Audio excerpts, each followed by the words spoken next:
სრულიად საქართველოს კათოლიკოს პატრიარქი, უწმინდესი და უნეტარესი ილია მეორე ბრძანებს.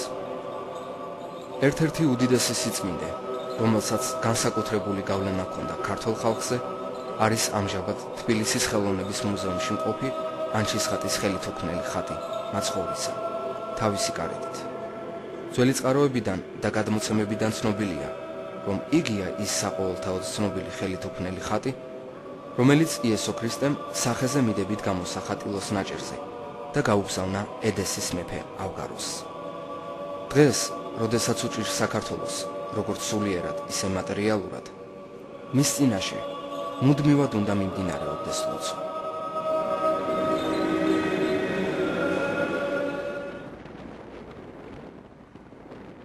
როგორც მოგეხსენება ტილოზეც სასწაულად გადასული მაცხოვრის ხელითუქმნელი ხატის გზა დასაბამს იერუსალიმიდან და მერმე ედესიიდან იღებს, რომელმაც შემდგომ მრავალგზის იცვალა ადგილი კონსტანტინოპოლში, ანჩაში, მოგვიანებით კი ქვემო ჭალის გავლით თბილისის საკათალიკოსო სამეფო ანჩისხატის ტაძარში. ანჩისხატის ტაძრისა და ჩვენი დედაქალაქის ისტორია კი ერთი ხნის არიან, არავის აქვს უფლება ეს დიდი ისტორია დაამახინჯოს. ჩვენც ვეცადეთ ამ ისტორიას მოკრძალებით მოვპყრობოდით და წინაპრების ნაკვალევს გავყოლოდით. ანჩისხატის გზა სწორედ ამ ისტორიის გაცოცხლებას ემსახურება, რომელიც რამოდენიმე წელია ღვთის სადიდებლად მიმდინარეობს. ეს გზა არის ქრისტეს გზა, რომელიც მოიცავს ანდრია პირველწოდებულის გზას, აწყურის ღვთისმშობლის ხელითუქმნელი ხატის გზას, ჩვენი გაქრისტიანებისა და გადარჩენის გზას. 2008 წელს ანჩისხატის გზა განსაკუთრებული იყო იმითაც, რომ ყველაზე დიდი განსასწრელი ჟამს მოგვეცა ძალა სალიტანიო ანჩისხატით ძირძველი ტაო-კლარჯეთი მოგველოცა და ხატი ანჩიდან თბილისში ისტორიული გზით შემოგვებრძანებინა. ხატის ტაო-კლარჯეთში გადაბრძანებას გული გვეუბნებოდა, მაგრამ ამის ბოლომდე არ გვჯეროდა. ყველას გასაკვირვად, ჩვენი მესაზღვრეების ვაჟკაცობით ხატის გადატანის ნებართვა მოგვცეს, მაგრამ იქ ხატის წაურთმეულობის გარანტი არავინ იყო. მადლობელნი ვართ უფლის, რომ წყაროებში აღნიშნული გზით გავლას ხელი არ შეეშალა. მატათობას სარფში, გონიოს ციხეში პირიღმრთის ხატის შემოსვლისთანავე რუსმა ჯარისკაცებმა დატოვეს გორი, ქვემოჭალა და ისტორიაში მითითებული ადგილების გავლით მოხდა მისი შემოლოცვა. ბანას, ხახულის, ოშკის, იშხნის, ოთხთას, პარხალის, დოლისყანის, ანჩის, ხანძთის, გონიოს, ბათუმის, ბორჯომის, ქვემოჭალის, აღაიანის, მუხრანისა და მცხეთის ტაძრების მოლოცვის შემდეგ ხატი ჩვენს დედაქალაქში მარიამობას შემობრძანდა და ანჩისხატის დედნის დღევანდელ ადგილსამყოფელთან მუზეუმის წინ დაბრძანდა. ადგილობრივმა იერარქებმა და სასულიერო პირებმა მრევლთან ერთად დიდი პატივი მიაგეს ანჩისხატს. მაგრამ ჩვენი დიდი სიხარული იყო, რომ დღევანდელ ეგრეთ წოდებულ სახელმწიფო მუზეუმთან ანჩისხატობას სალიტანიო ხატი უწმინდესმა და უნეტარესმა მოილოცა და გზის მომლოცველნი და სიწმინდეების თაყვანისმცემელნი დალოცა. ამ რთულ ვითარებაში ისიც ბუნებრივად მოხდა, რომ მუზეუმის წინ სალიტანიო ანჩისხატთან აღევლინება სადღეღამისო ლოცვები და ანჩისხატის დედნისა და სიწმინდეების მადლით დღეს აქედან ლოცავს სრულიად საქართველოს. მნიშვნელოვანია ისიც, რომ კომუნისტებამდე ეს ადგილი თბილისის ყოფილი სასულიერო სემინარიის შენობა და განათლების კერა იყო. წმინდა წერილები გვასწავლიან, რომ ოდეს უსჯულო მთავრობა ართმევდეს, სჯულიერი უკან უბრუნებდესო. მართლმადიდებლობა გვმოძღვრავს, რომ ყოველსა ადგილსა მოუკლებლივ ვილოცვიდეთ. მით უმეტეს დატყვევებულ სიწმინდეებთან რაოდენ გზის გვმართებს გულითადი ლოცვა. ზოგნი იტყვიან, ჯერ ღვთისნება არ არისო, ჯერ შენ ინებე, დადე ქიმტკიცე თვითარც ათასობით ხათათვის თავდადებული და უფალმა არინება, შენი ნებარწმენით და თავდადებით უჩვენე უფალს და მის კეთილნებას აუცილებლად გაიგებ. მაცხოვარი იერუსალიმს ასე საყვედურობს, როგორ მინდოდა შვილთა შენთა შეკრება და არინებეთო, როგორ შეიძლება მუზეუმში სიწმინდეების დატყვევება ღვთისნება იყოს და მისი პატივის აღდგენა კი უნებელობა. ვაი და არ ვინებოთ და სასჯელიც არ მოვიმკათ ღვთისაგან, რაც შეიძლება დღევანდელ რთულ ჟამს საბედისწეროც აღმოჩნდეს. ასეთი ფარისევლური ღვთის განგებულების სწავლებით კი ერთ ძილისკენ მოუწოდებთ და ღალატს ვასწავლით. დღეს მრავალ ამაო რიტუალში იღებს ხალხი მონაწილეობას და უშედეგოდ, მაგრამ ანჩისხატის გზას, რომელიც 20 საუკუნის წინ იერუსალიმიდან დაიწყო, თავისი მცირე სამწყსო ყოველ დროს ყავს და ცდილობს მიჰყვეს იმ საჭიროელ გზაზე, რომელსაც გადარჩენის და ცხონებისაკენ მიჰყავს. პირი ღვთის ხატი ახლა პირველად რომ იყო შემოგზანებული და მისთვის გვეკითხა დარწმუნებული ვარ, ისევ ამ უძველეს საკათალიკოსო ტაძარს აირჩევდა. აკი არჩეული ჰყავს კიდეც და მისი ნების წინააღმდეგ რატომ უნდა წავიდეთ? მით უმეტეს რომ ერისა და ბერის ძალისხმევით შეიქმნა ხატის ჩასაბრძანებელი სახატის კიოტის პროექტი ანჩის ხატის საკათოლიკოსო ტაძრისათვის ყველანაირი დაცვის პირობების გათვალისწინებით, რომელიც ამ რთულ ჟამს დროულ განხილვასა და განხორციელებას საჭიროებს. მორწმუნეები ამ პროექტს საჭიროებისამებრ ყველანაირად უზრუნველყოფენ. ანჩის ხატისა და სიწმინდეების წინაშე მუდმივად უნდა მიმდინარეობდეს ლოცვა. ეს უწმინდესის და უნეტარესის კურთხეული სიტყვებია. ამიტომაც მუზეუმთან სიწმინდეების წინ დაწყებული სადღეღამისო ლოცვა ხატის ანჩის ხატის ტაძარში დაბრუნების შემთხვევაშიც გაგრძელდება, რაც მრავალ სიკეთესთან ერთად უზრუნველყოფს ხატის უსაფრთხოებას. მრავალი წელია ერთობის ლოცვით საქართველოს გადარჩენისათვის, სწორედ ანჩის ხატის თავის ტაძარში დაბრუნების შინაარსით ევედრება ერი და ბერი ლიტანიობით უფალს. მათი სურვილია, რომ ეს წმინდა საქმე ისტორიის დაუმახინჯებლად ასრულდეს ჩვენი ერის კეთილდღეობისათვის. იყავნ. საქართველო პატარა ქვეყანაა და ღვთისგან ბოძებული მისი ტერიტორიის საზღვრები შემოქმედს თვითბუნებით დაუდგენია. საქართველოს რომ გაცდები ბუნებად სხვა ფერდება, სადაც ქართული მიწა მთავრდება, იქ ხე და ყვავილი სახეს იცვლის. წყარო, ზღვა თუ ცაში მთაზე გვირგვინად დადგმული ღრუბლები სხვისგან განსხვავებულია, ხალხიც იცვლება და გარემოც. ზღვაში, ცაში თუ ხმელეთზე კეთილად მაძიებელი ადვილად შეამჩნევს სად იწყება საქართველო და სად მთავრდება. ამას ადვილად იგრძნობს კაცი ჰერეთში, საინგილოს და აფხაზეთში სოჭრომ გასდები. ამას ადვილად მიხვდები ძირძველ ტაოკ ლარჯეთშიც, მიხვდები რომ კარის და ანისის ციხემდე შენი ნაწილია, შენი სისხლი და ხორცია და ვერავინ წაგართმევს, სანამ იცი რომ ღვთის გამბოძებულია და თუ დროები წართმეულია, შენი გამოსაღვიძებელია, შენი გულის ტკივილია, უფალთან შენი საამხსარებლოა და საზრუნავია. დღეს კი ალთა და ბალთა დაგვიკარგავს და ძველებურად ვეღარ შეგვიკრავს საქართველო. უფლის მიერ დადგენილი სრულიად საქართველოს საზღვრების დაბრუნება თვით უფალს ძალუძს მხოლოდ და სხვას არავის. მაგრამ ტერიტორიის დაბრუნებამდე სინანულის გზით ჩვენი სიწმინდე, სვინდისი, ვაჟკაცობა და ის დიდი წინაპრობის სული უნდა დავიბრუნოთ.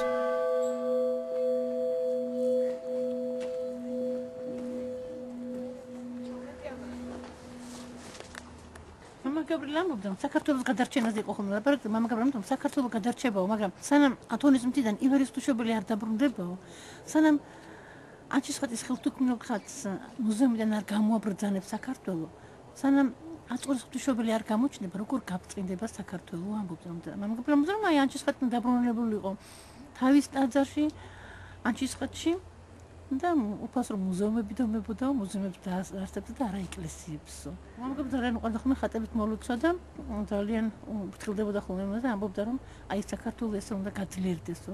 ხატი ტყუილად არავისთან მივაო, რომ აი ეს მაცხოვრის მიმოსვლა, ეს ღვთისმშობლის მიმოსვლა და ესეთი მიმოსვლები საქართველოში ხატებისა, ეს ნიშნავს იმას, რომ წერილი უნდა გაძლიერდეს, განმტკიცდეს და გადარჩენსო. ჩვენ ყოველთვის გვეძახეს ჩვენი წინაპრები, ჩვენი მადლეს ხატები ჩვენ გვეძახიან და გვეძახიან რომ მივიდეთ აი მადლთან რაღაცნაირად ჩვენ თხოვებრივად უნდა ვილოცოთ და მართლმოდა მეგვიყვანოთ, ამიტომ გვიხმობენ დიახ წმინდები ყოველთვის გვეძახიან და ყოველთვის გვიხმობენ და უნდა მივიდეთ, აბა რა ვქნათ, სხვა გადარჩენა სპანერად არ მოვა. მე არ მეგულება ადამიანი პატრიარქიდან დაწყებული რიგით მორწმუნეები და დამთავრებული ნორმალური ვისაც არ უნდა სამხატის ანჩის ხატში მომბრძანება. ასევე ბატონისაზე მოცემულო შემოატარო მთელ საქართველოში და ეს წლევარი საკვირველი მართლაც რომ აი დადგეს საომავლოდ ივერიასაც ზედა ამინ.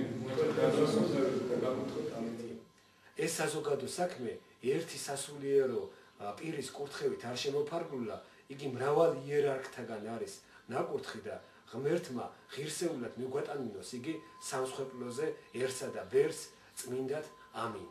და მართლაც დღეს არის განსაცდელში ჩვენი ქვეყანა და ამ რთულ ჟამს მთელი საქართველო დღე და ღამ განუწყვეტლივ უნდა ვევედრებოდეთ ანჩის ხატს თავის ტაძარში ჩვენი ერის კეთილდღეობას.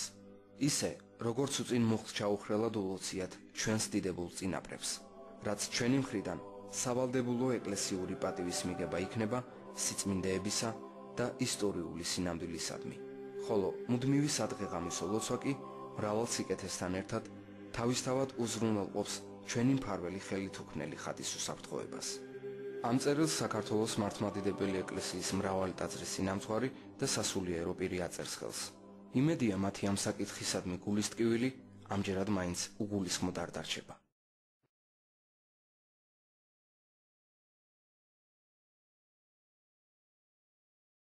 ანჩის ხატის სადიდებელი ისტორიული გზის მასშტაბები თანდათან გაიზარდა. 2009 წელს ანჩის ხატის გზა იერუსალიმიდან თაბორის მთიდან დაიწყო, სადაც ხატი წირვაზე იყო დაბრძანებული.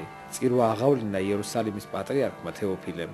თაბორის მთიდან სალიტანიო ანჩის ხატმა ჯვრის მონასტერი, გოლგოთაზე ჯვარცმის ადგილი, მაცხოვრის, ღვთისმშობლის წმინდა გიორგის საფლავები, გეციმანიის ბაღი და ლაზარეს აღდგინების ადგილი მოილოცა. შემდგომ ხატი თურქეთის ტერიტორიაზე ედესაში დღევანდელ ქალაქ ურფაში გადააბრძანეს მორწმუნეებმა, სადაც ანჩის ხატი პირველ საუკუნეებში ინახებოდა. ხატი ისტორიულ კონსტანტინოპოლშიც ბრძანდებოდა და ვლაქერნის ყოლაწმინდა ღვთისმშობლის ტაძარი მოილოცა, სადაც ქართულ სათვისტომოსთან ერთად პარაკლისი აღავლინა მეუფე დიონისემ. ამ გზაზე კეთდება ფილმი იერუსალიმიდან თბილისამდე, რომელშიც უფრო ცლად იქნება ყოველივე ამ გზის შესახებ. ახლა კი კიევის მოლოცვის ამბების შესახებ მოგითხრობთ.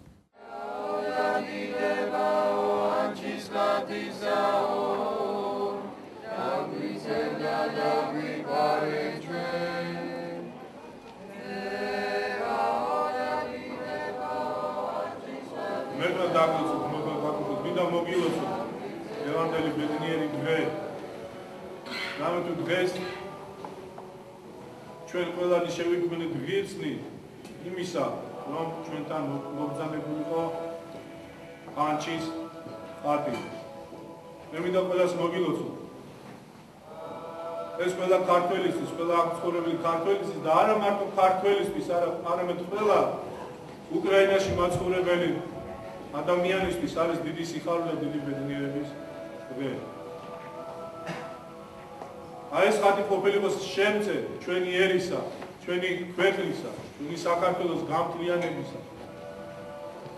თქვენი ყველასი შემწე, ყველასი აქ ცხოვრებისა და ყველა იმ ადამიანისა, ვინც საქართველოს და თავის სამშობლოსთან შორს ცხოვრობს. თქვენი შემწე ყოფილიყოს, თქვენი განმტკიცებელი, თქვენი სულიერებისა, თქვენი გამაერთიანებელი და ერთად შემკრები ყოფილიყოს ღვთის წმინდა ტაძარში. რომ ერთად მედიდებინოს უფალი.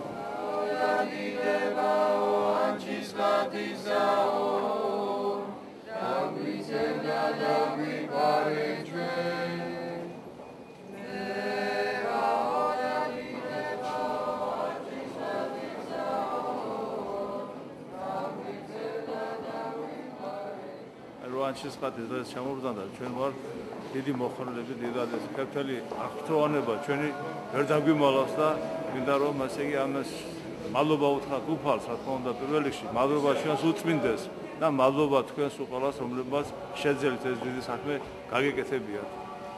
მე ვფიქრობ, რომ როგორც პირველად უფალმა თვითონ თავისი ხელთუქმნელი ხატი ავგაროზისთვის სარწმუნო და დასახსენად და განსაკურნებლად განუგზავნა ჩვენთვისაც, მრევლის თითოეული წევრისთვის რწმენაში გაძლიერებისთვის იქნება და თითოეული ჩვენგანი უფრო მხურვალედ ილოცებს უფალისთვის, რათა ჩვენი სამშობლო გაერთიანდეს, ყველანი მალე დაუბრუნდეთ საქართველოში და ღვთისახელი ვადიდოთ ერთად მთელმა ერმა.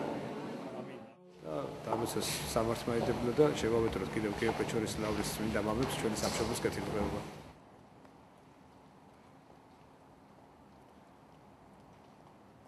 გამოვაბრძანეთ ანჩის ხატის პირი, დავაბრძანეთ წმინდა იონას სახელობის მონასტერში კიევში.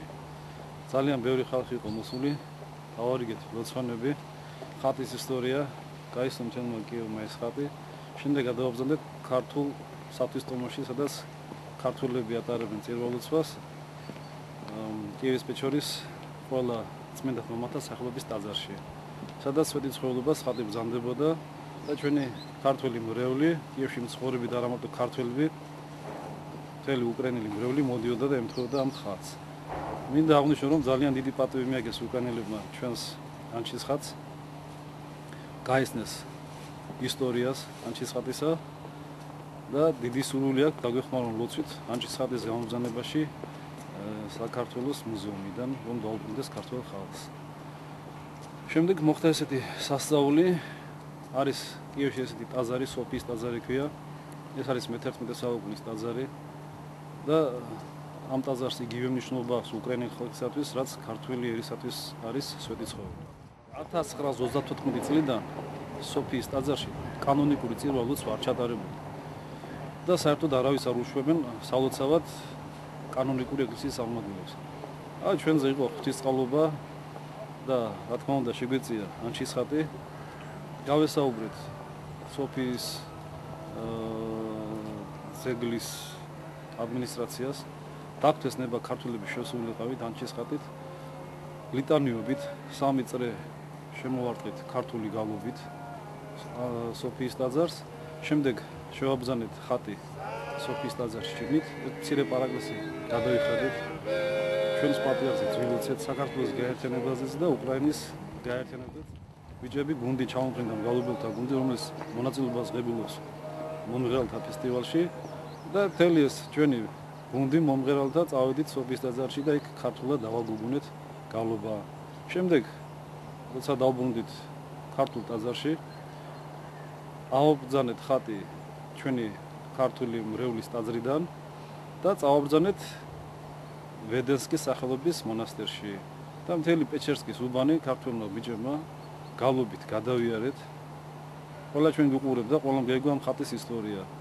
ასე რომ ძალიან ბევრი ხალხი მოდის, ძალიან ბევრი ხალხი პატივცემს ეთაყვანება ანჩისხატს და ვითანაგზავნენ ქართველებს, რომ ეს ხატი არის გამოკეტილი მუზეუმში.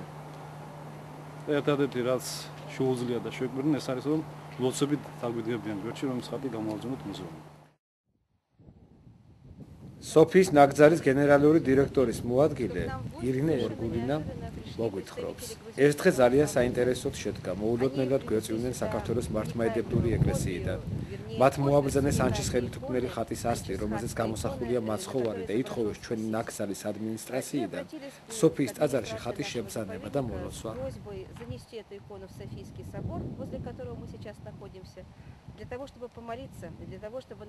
ჩვენ ძალიან კარგი დამოკიდებულება გვაქვს ქართული მართლმადიდებელი ეკლესიის მიმართ და შევეცადეთ შეგვესრულებინათ ხოვნა ამ ჩვენთვის ძალიან სათნო ადამიანებისთვის და აი ასეც მოხდა.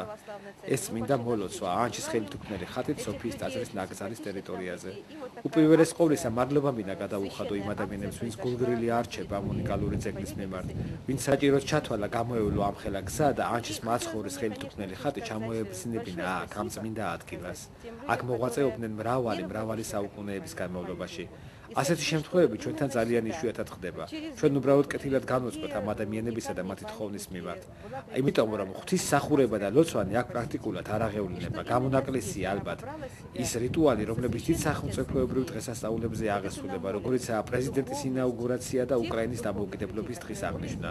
და ამარი ლოცვა, რომელიც დღეს აქ სოფიის ტერიტორიაზე აღევლინა, დანამდვილებით შეგვიძლია ვუწოდოთ, რომ პირველად მოხდა. Акция прошла на территории Софийского собора.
ჩვენმა რეჟისორმა ზაზა ნანობიშვილმა ჩამოვარძნა ფილმი კინოფესტივალზე, მართლმადიდებლურ კინოფესტივალზე და ეს იყო ფილმი ხილება, სიმართლის თქმა, მაგრამ ისე ლამაზად იყო ყველაფერი გაკეთებული და ნათქვამი რომ ვერც ვერაფერი გვითხრა და ვერც ვერაფერი ვინ დაგძრახა.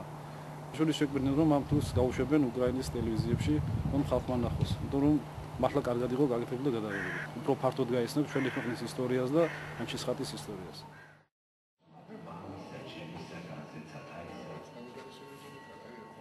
Ибо где двое или трое собраны во имя Мое, там я посреди них. Иконы для литании. სულიანად რაღაცნაირად რომ აი ზოგი ხალხი ტიროდა და სუნთა პიჯვარს იწერდნენ და გასაოცრება და ასეთი ფილმები საერთოდ უნდა იყოს აი მაგალითი რომ ხალხმა აი ფილმებს რო უყურებენ აი სპენაში თუ მოვიდნენ უფრო მაგრად უნდა და მეც რო უყურე მეც ცოტა ვიტირე და მეც ვიგრძენი რომ ძალიან სოდიალი ადამიანი ვარ და საქართველოს ასეთი წმინდა ადგილია და ამდენი ხანი არ ყოფილა და იმედია რომ როდესაც მოხდება საქართველოში და ვიროცებ და იმედია რომ ანჩისხატი დაბრუნდება. მეც ყველაფერი შესაძლებელია. ჩემთვის ეს ხატი ანჩისხატი არის დასაწყისი და დასასრული, ჩემთვის ყველაფერია. გადაგვარჩენს ერთადერთი გზა გადარჩენისა. არანაირი მოსკოვი და არანაირი ამერიკა საქართველოს არ უშველეს ერთადერთი უფალი იესო ქრისტე. მithმა დადაცო საქართველოს გააძლიეროს.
Развернитесь, пожалуйста, лицом.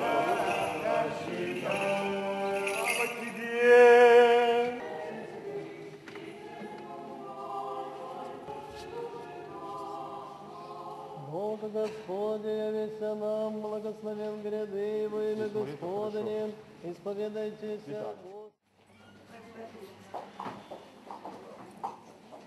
დიდი ბედნიერებაა ჩემთვის დღეს ანჩისხატთან შეხვედრა.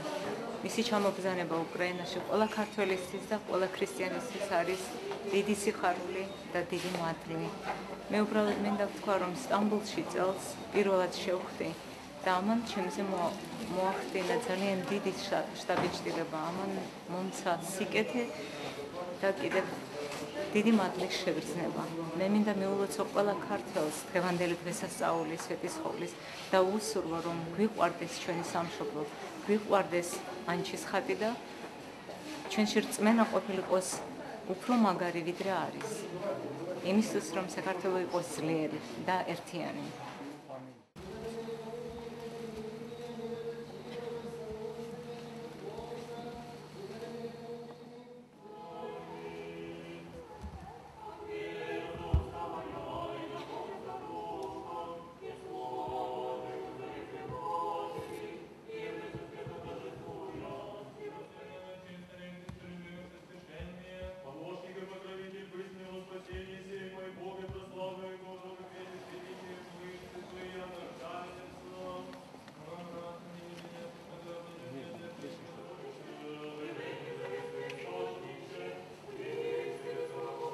Это нижняя. История. Еще ниже. История, вот она, история. Это вас. Малику можно 2 штуки твои? Спасибо большое. Ангелам хранителя и многое и благое лето. Храни вас Господь.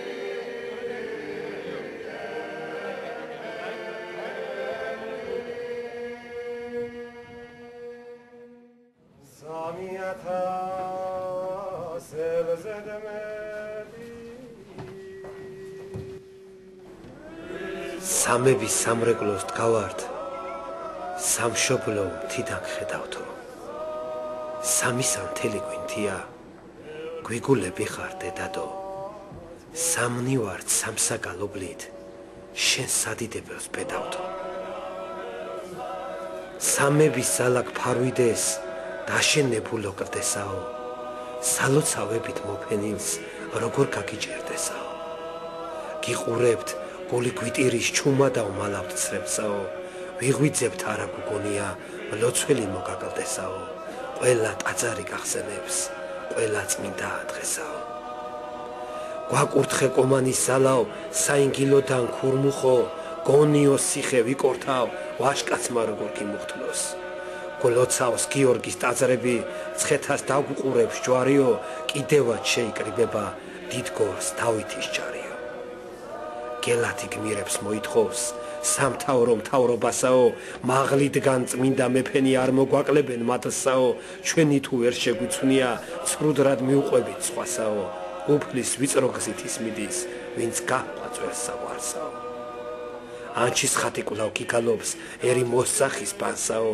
ბაგრატი ისევ აღწკება შესწრავს მთასა და ბარსაო სანამდის სვეტი ცხოველი ქართლის გულსელის მკასაო სამშობლოს გადასარჩენად ღმერთი კვლავ მოგვცემს ძალსაო ჭეშმარიტი და სიცრუე სიწმინდენი და ფულია ვინც ერთმანეთში არია წარუწყმედია სულია სადაც თვის კვარცხზე მაცხოვარს სვეტი აქვს აღმართულია სადაც ანდრიას მატათას სიმონს დაუდევთ რჯულია ასურელ ათონელ მამებს ულოციათ და უვლიათ იქ სადაც წმინდა ნინოა ბოდებეში დაკრძალულია იმ მიწის ყიდვა გაყიდვა სასტიკად აკრძალულია გოსპოდი თხვიცავს ანჩის ხატს ახსოვს სიონის ღვთისმშობელს 1000-თა საცხონებელად ჩვენთვის ხომ სისხლით იშრომეს თუ შენი სული გაყიდე უკეთესი რა იშოვე ხევში გერგეთის სამება მყინვარს ბეთლემის კელია